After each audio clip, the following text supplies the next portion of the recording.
From the Gospel of Luke, chapter 5, verses 27 through 32, we hear the story of Jesus calling the tax collector Levi to be one of his disciples.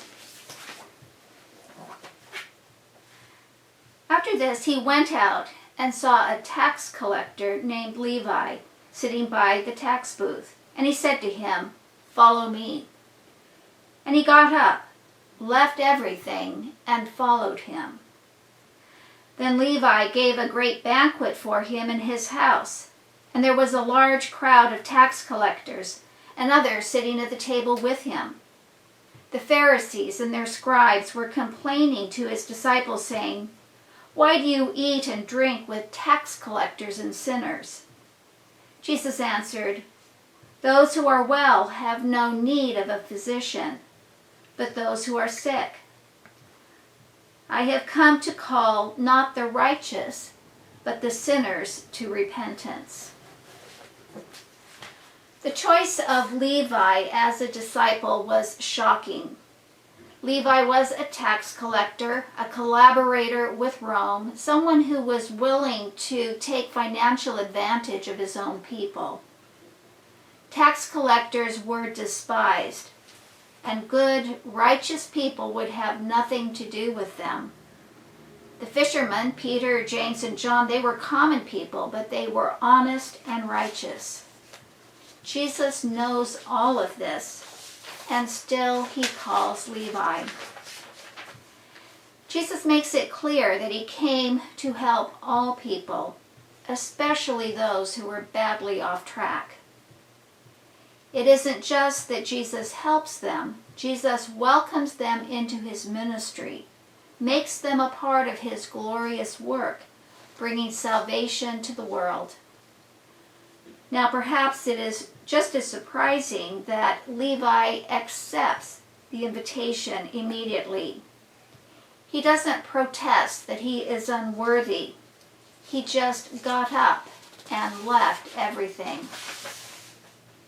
And maybe this is because he was shunned by the community and he desperately wanted a way back.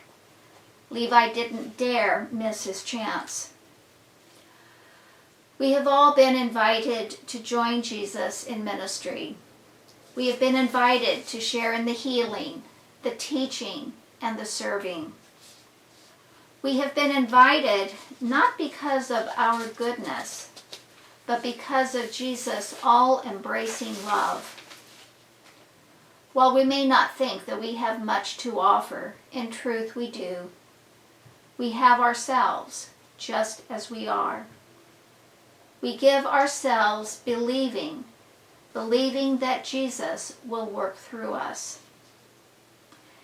Saint Gertrude the Great in the 13th century offered this prayer: "Lord, in union with your love, unite my work with your great work and perfect it.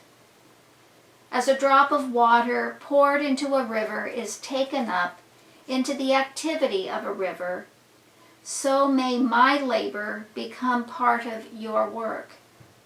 Thus may those among whom I live and work be drawn into your love."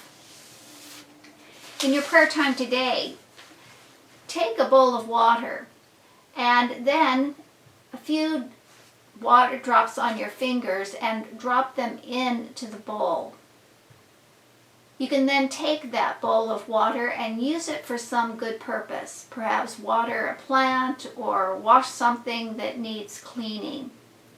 Let this action be a sign of your commitment to contribute your work to Christ and to allow him to make it a part of his great work, perfecting it through the power of his love.